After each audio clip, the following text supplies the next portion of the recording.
네, 오늘은 미국 컨퍼런스 보드의 소비자 신뢰지수 그 내용 중에 노동시장에 대한 평가 부분만 살펴보도록 하겠습니다. 예전부터 꾸준히 말씀드렸지만 컨퍼런스 보드의 소비자 신뢰지수 중에 노동 격차가 제일 중요하다고 계속 강조드리고 있죠. 실제 실업률을 선행해서 볼 수 있는 노동지표의 선행지수다, 이렇게도 평가할 수가 있습니다. 지금 노동시장의 데이터는 상당히 중요한 변곡점이 있다라고 볼 수가 있습니다. 겉보기에는 노동시장이 견고하다라고 볼 수가 있겠지만 한마디로 미국의 현재 고용지표는 표면적으로는 견고하다 이렇게 말할 수가 있는 것이죠. 그 이유 자체가 실업률이 여전히 낮은 수준을 유지하고 있기 때문에 그렇습니다. 따라서 헤드라인 지표만 놓고 보면 미국의 노동시장은 여전히 건강한 것처럼 해석될 여지가 충분히 있다 이렇게 볼 수가 있고, 다만 이 상태에서만 머무르게 되면 상당히 위험한 착시일 수 있다는 점을 제가 계속 강조드리고 있죠. 과거 노동시장이 굵직한 변환점이 됐던 구간에서는 선행지표가 먼저 뚜렷한 악화의 흐름이 나타나고 이후에 노동시장의 전환점이 두드러지게 나타났다 이렇게 정리할 수가 있습니다. 따라서 지금 이 구간은 서로 혼재된 구간이라는 뜻이죠. 우리가 중요하게 봐야 될 실업률 지표는 결과치지 그게 선행지표로서 따져볼 수는 없다는 거 계속 강조드리고 있죠. 따라서 이런 실업률을 보더라도 같은 BLS 고용 통계를 통해서도 일부 몇 개의 지표를 제가 구체적으로 지목을 해가면서 과거 굵직한 노동시장의 전환점에 나타났던 특징들을 몇 가지 선행에서 먼저 악화되는 데이터들을 보여드리기도 했었습니다. 그 중에서도 이 컨퍼런스 보드의 노동 격차가 있는데요. 계속해서 노동시장에 대한 평가가 더 나빠지는 것으로 나왔습니다.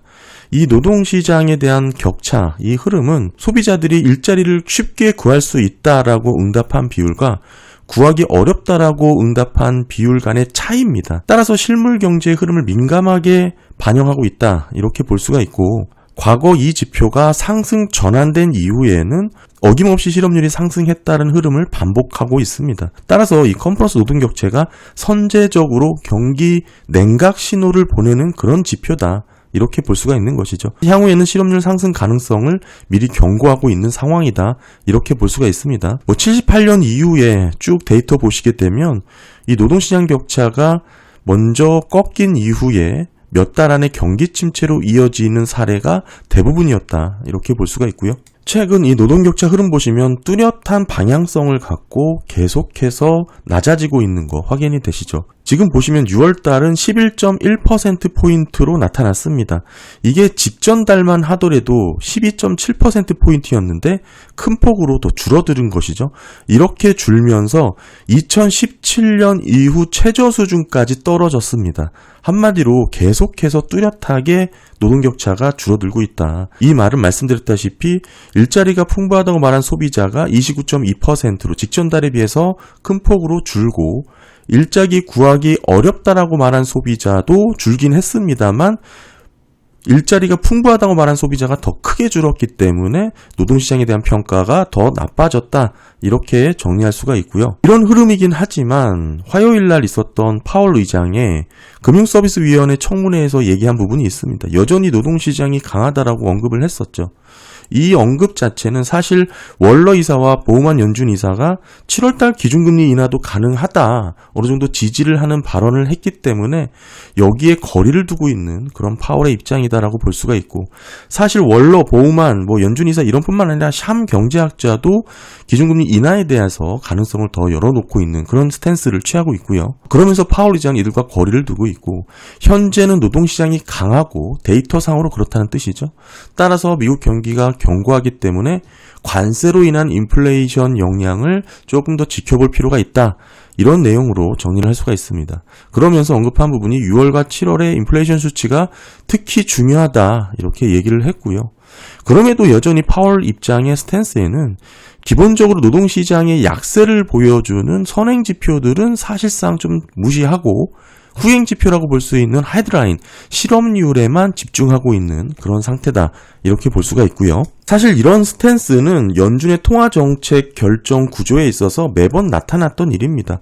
연준과 같은 정책 기관은 사실상 실업률이라든지 인플레이션 같은 후행지표에 의존해서 정책을 결정할 수밖에 없겠죠. 그 중에서도 실업률은 특히 정책 대응에 있어서 상당히 늦게 대응할 수밖에 없는 한계점을 갖고 있습니다. 실업률이 오를 것 같다라고 예상을 해서 금리 인하를 단행할 수 없다라는 뜻이죠. 실업률이 눈에 띄게 오르기 전까지는 연준의 의장이라는 자리는 이 긴축에서 완화로 돌아설 근거가 부족하기 때문입니다. 따라서 과거에 금리 인하 시기 매번 경기 침체를 불러왔다라는 점이 이런 부분에서도 연관성이 있다 이렇게 볼 수가 있고요. 이런 말씀을 드리면 금리 인하 시기에도 연착륙 가능성이 있다라고 얘기하시는 분들이 있습니다. 과거 금리 인하를 하더라도 경기 침체에 빠지지 않았던 두 번의 사례를 언급하시는데 97년도와 2015년 사례를 꼭 언급하시죠. 이 두 번의 사례는 금리 인하를 하더라도 경기 침체에 빠지지 않았다라고 얘기를 하시는데 그때와 지금은 구조가 다르다라는 것 제가 여러 번 강조드리고 있죠. 첫 번째 이유는 장단기 금리가 역전되지 않았습니다. 과거 연착륙 사례로 얘기하시는 두 차례 모두는 10년물과 3개월간의 장단기 금리가 역전되지가 않았던 구간이고 더 나아가서 오늘 말씀드리고 있는 컨퍼런스 보드의 노동 격차 흐름이 구조적으로 다른 구간이라는 것을 좀 말씀드리고 있죠. 보시면 과거 경기 침체 직전에는 파란색 라인, 일자리가 풍부하다고 말한 응답이 하락 추세에 있고 일자리 구하기 어렵다라고 말한 이 빨간색 라인이 상승 추세에 있는 그런 구간에서 리세션에 진입을 했습니다. 과거 모두 그런 패턴이었고요. 그런데 연착륙 사례로 지목되는 97년 여기죠. 그리고 2015년 이때는 모두 방향이 반대 방향입니다. 과거 리세션 흐름과 반대 방향이라는 것이죠. 그때는 노동시장의 구조 자체가 오히려 지금의 악화되는 방향이 아니고 노동시장 구조 자체가 더 완화되는 확대되는 그런 구간이었다는 것을 좀 기억을 하셔야 돼요. 지금 보시면 파란색이 줄어들고 있고 빨간색이 상승하고 있죠. 어김없이 경기 침체 직전에 나타났던 그런 패턴이다. 이렇게 볼 수가 있습니다. 따라서 금리 인하 하더라도 연착륙이 있었던 두 번의 사례는 지금과 노동시장 구조가 달랐다. 이렇게 정리를 할 수가 있고요. 그러다 보니까 연준은 사실상 늦게 대응을 할 수밖에 없는데 이때 되면 시장이라든지 실물 경제는 이미 심각한 충격을 받은 이후가 되겠죠. 따라서 우리가 이런 컨퍼런스 노동격차가 선행해서 이렇게 먼저 시그널을 보내줄 때 경각심을 갖고 실업률이 상승할 수 있는 그런 바탕이다라고 이해를 해야 됩니다. 이 상황은 마치 여러 가지 경고 시그널이 있음에도 불구하고 실업률이 여전히 낮게 유지되는 그런 구간이죠. 마치 겉으로는 평온해 보이더라도 상당히 그 격차가 확대되고 있는 그런 구조적인 상황이기 때문에 민감하게 대응해야 될 그런 상황이다. 안일하게 상황을 낙관할 때는 아니다라고 말씀드릴 수가 있습니다. 오늘은 간단하게 노동시장의 격차에 대해서만 쭉 살펴봤지만 그 외에도 사실상 노동 선행지표라고 볼 수 있는 여러 가지 데이터들을 많이 말씀을 드렸었죠. 이런 선행지표가 꺾인 모습이 나오고 있고 그런 모습이 점차 확대가 되고 있습니다. 과거 사례는 모두 이런 선행지표가 꺾인 뒤에 실업률이 결과적으로 상승했다. 이렇게 규결이 될 수 있고요.